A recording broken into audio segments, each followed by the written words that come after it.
ദൈവ തിരുനാമത്തിന് മഹത്വമുണ്ടാകട്ടെ. സുവിശേഷ നിയോഗങ്ങൾക്ക് അയച്ചപ്പോൾ ശിഷ്യന്മാർക്ക് കർത്താവ് നൽകിയ മുന്നറിയിപ്പ് ചെന്നായ്ക്കളുടെ നടുവിലേക്ക് ആടുകളെ എന്ന പോലെ ഞാൻ നിങ്ങളെ അയക്കുന്നു എന്നാണ്.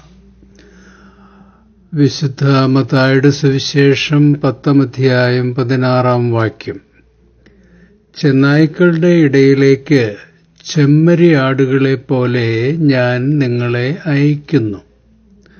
അതിനാൽ നിങ്ങൾ സർപ്പങ്ങളെപ്പോലെ വിവേകികളും പ്രാവുകളെപ്പോലെ നിഷ്കളങ്കരുമായിരിക്കുവിൻ. ക്രിസ്തുവിനും സുവിശേഷത്തിനുമെതിരെ അണിനിരക്കുന്ന സാത്താന്യ ശക്തികളും മനുഷ്യരുമാണ് ചെന്നായ്ക്കൾ. ക്രിസ്തുവിന്റെ സുവിശേഷ നിയോഗമനുസരിച്ച് യാത്ര പുറപ്പെട്ട ശിഷ്യന്മാരാണ് ആടുകൾ. ശത്രുക്കളെ നേരിടുമ്പോൾ വിവേകവും ജാഗ്രതയും പുലർത്തണമെന്ന് ക്രിസ്തു ഉപദേശിച്ചു. അപകട സാധ്യതകളെ മുൻകൂട്ടി കാണുവാനും അത്യാവശ്യമായ മുൻകരുതലുകൾ എടുക്കുവാനും ശ്രദ്ധിക്കണമെന്നും കർത്താവ് ഓർമ്മപ്പെടുത്തി.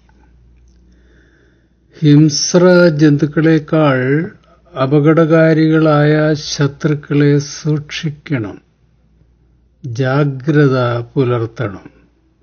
പക്ഷേ ഭയപ്പെടരുത് എന്നാണ് കർത്താവ് ഈ വേദഭാഗത്ത് പറയുന്നത്.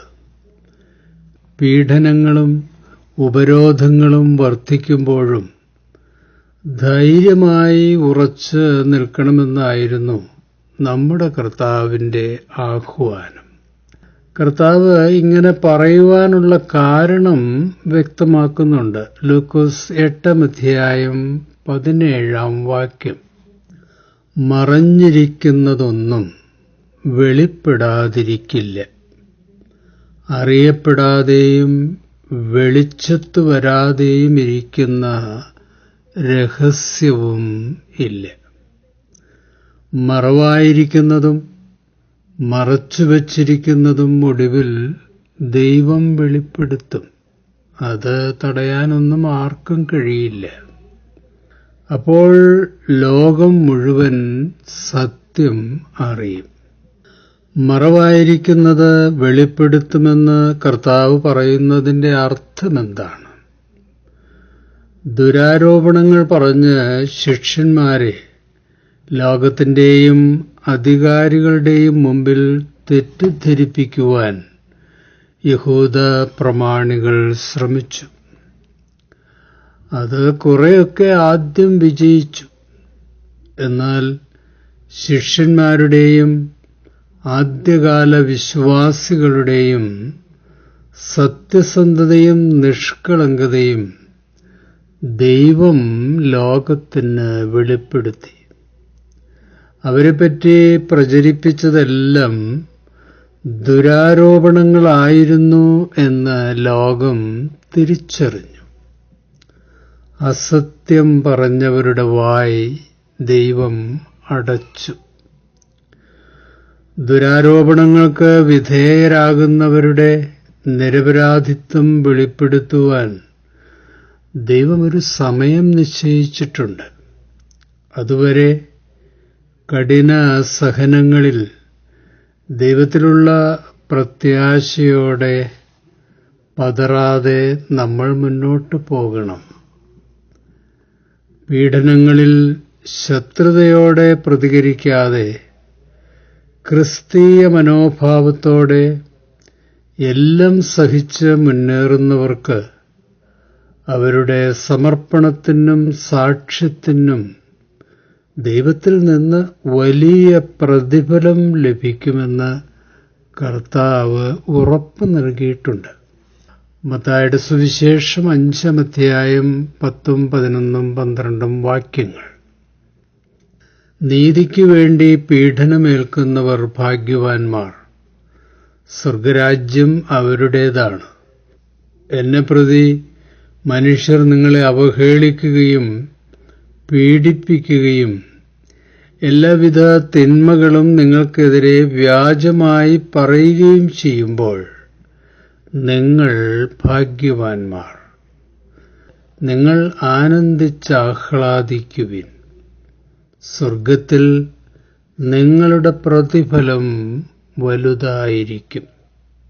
കർത്താവിന്റെ ഈ വാഗ്ദത്തത്തെപ്പറ്റിയുള്ള ഒരു ദൈവഭക്തന്റെ അഭിപ്രായം ഇങ്ങനെയാണ്: defeat is temporary, but victory is assured.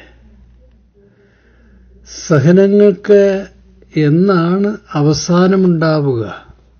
എപ്പോഴാണ് അത് സംഭവിക്കുക?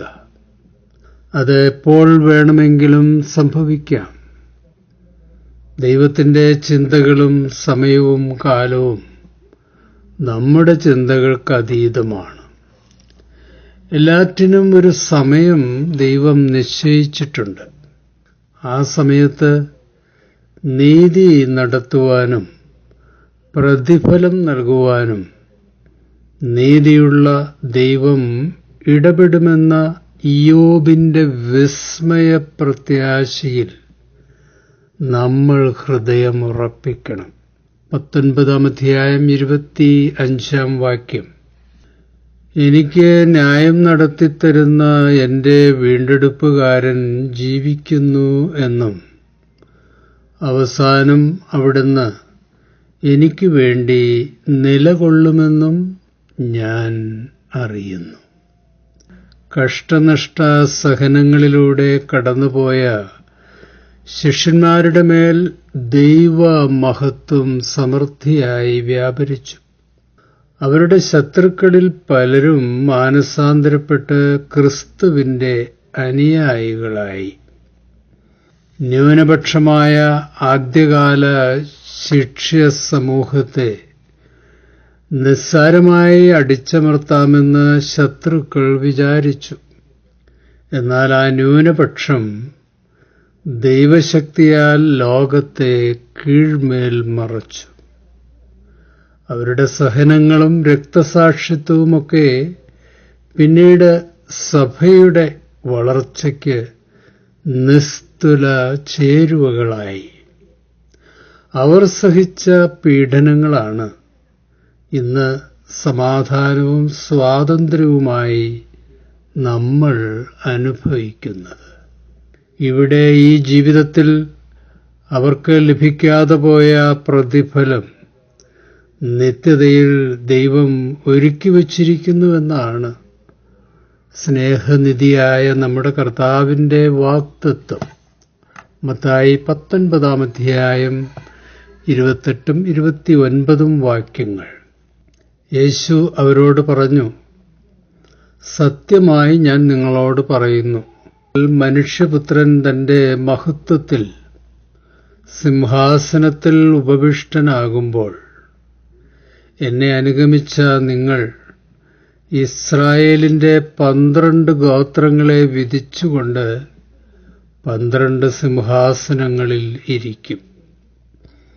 എന്റെ നാമത്തെ പ്രതി ഭവനത്തെയോ സഹോദരന്മാരെയോ സഹോദരികളെയോ പിതാവിനെയോ മാതാവിനെയോ മക്കളെയോ വയലുകളെയോ ഉപേക്ഷിക്കുന്ന ഏതൊരുവനും 100 ഇരട്ടി ലഭിക്കും.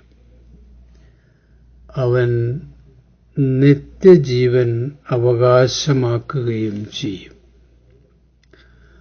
പ്രിയ സഹോദരങ്ങളെ, ഇന്ന് നിങ്ങൾ നേരിടുന്ന അനീതിയും അക്രമവും പീഡനങ്ങളും അപമാനങ്ങളും അധികകാലം നീണ്ടു നിൽക്കില്ല. സംഹാരപ്രവർത്തനം നടത്തുന്ന ശത്രുക്കൾക്ക് ദൈവമൊരു സമയം നിശ്ചയിച്ചിട്ടുണ്ട്. അതിനപ്പുറം പോകുവാൻ അവർക്ക് കഴിയില്ല. നീതിയുള്ള ന്യായാധിപനും വീണ്ടെടുപ്പുകാരനുമായ നമ്മുടെ കർത്താവിന്റെ സമയത്ത് നേരിട്ട് ഇടപെടും. ദൈവത്തിന്റെ വാഗ്ദത്തം മാറ്റമില്ലാത്ത നിത്യസത്യങ്ങളാണ്. അതിൻ്റെ അവകാശികളായ നമ്മൾ ജീവിത പ്രതിസന്ധികളിലും ശത്രുതയിലും ഒരിക്കലും ഇടറിപ്പോകരുത്. പ്രാർത്ഥനയിൽ മടുത്തു പോകരുത്. ഗിവ് അപ്പ് ചെയ്യുന്നതിനെക്കുറിച്ച് ഒരിക്കലും ചിന്തിക്കരുത്. ജീവനും ശക്തിയും ആത്മാവുമായ തിരുവചനത്തിൽ മനസ്സുറപ്പിച്ച് സധൈര്യം മുന്നോട്ട് പോകണം. ഏതൊക്കെയാണ് ആ തിരുവചനങ്ങൾ? യെശയ്യാപ്രവചനം 30-ാം അധ്യായം. അതിനാൽ നിന്നോട് ഔദാര്യം കാണിക്കുവാൻ കർത്താവ് കാത്തിരിക്കുന്നു. നിന്നോട് കാരുണ്യം പ്രദർശിപ്പിക്കാൻ അവിടുന്ന് തന്നെ ഉയർത്തുന്നു. എന്തെന്നാൽ കർത്താവ് നീതിയുടെ ദൈവമാണ്. അവിടത്തേക്ക് വേണ്ടി കാത്തിരിക്കുന്നവർ ഭാഗ്യവാന്മാരാണ്. ജെറുസലേമിൽ വസിക്കുന്ന സിയോൻ ജനമേ, ഇനിമേൽ നീ കരയുകയില്ല. നിന്റെ വിലാപസ്വരം കേട്ട് അവിടുന്ന് കരുണ കാണിക്കും. അവിടുന്ന് അത് കേട്ട് നിനക്ക് ഉത്തരമരുളും.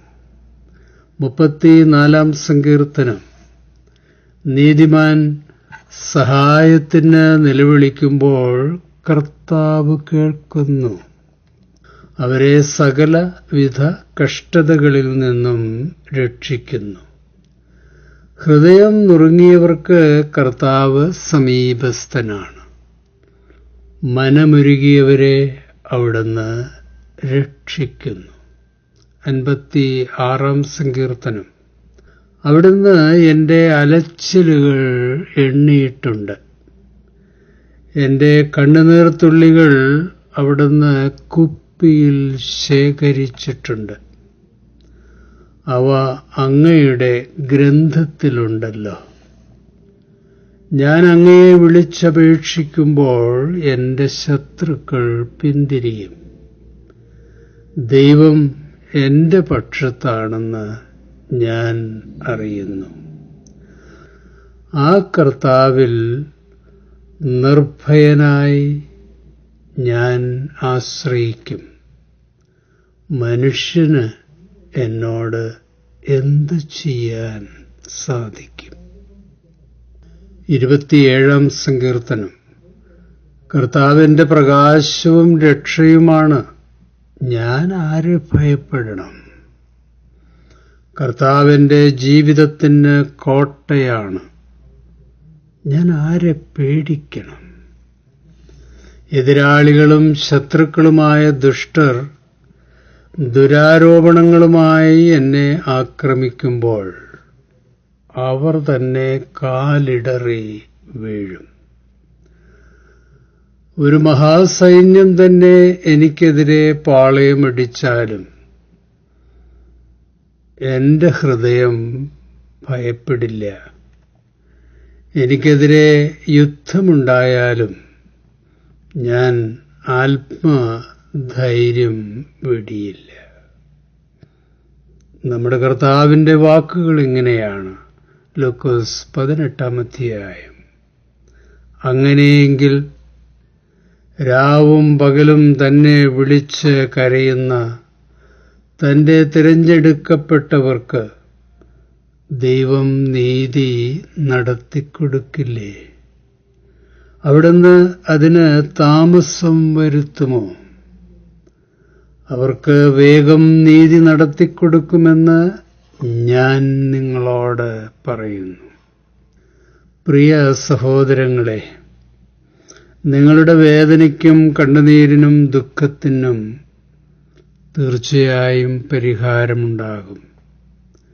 ഒരു പക്ഷേ നിങ്ങൾ ചിന്തിക്കുന്നതിലും വേഗം നീതിയുള്ള ന്യായാധിപനായ കർത്താവിൻ്റെ ശാശ്വത ഭുജങ്ങൾ നീതി നടത്തും.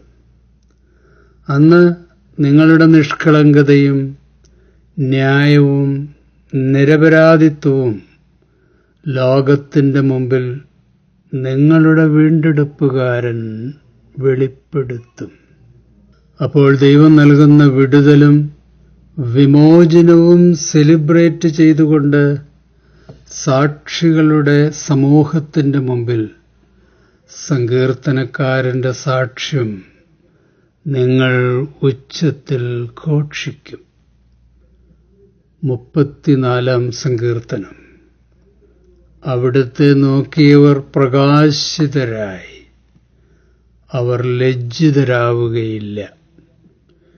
ഈ എളിയവൻ നിലവിളിച്ചു, കർത്താവ് കേട്ടു. എല്ലാ കഷ്ടതകളിൽ നിന്നും അവനെ രക്ഷിക്കുകയും ചെയ്തു. കർത്താവിൻ്റെ ദൂതൻ ദൈവഭക്തരുടെ ചുറ്റും പാളയമടിച്ച് അവരെ രക്ഷിക്കുന്നു. കർത്താവ് നല്ലവനെന്ന് രുചിച്ചറിയുവിൻ. അവിടുത്തെ ആശ്രയിക്കുന്നവർ ഭാഗ്യവാന്മാർ. ആമീൻ. ഹല്ലേലൂയ. ജീവനും ശക്തിയും പകരുന്ന ഈ തിരുവചനങ്ങളാൽ ദൈവം നമ്മെ അനുഗ്രഹിക്കട്ടെ, സുരക്ഷിതമായി വഴി നടത്തട്ടെ.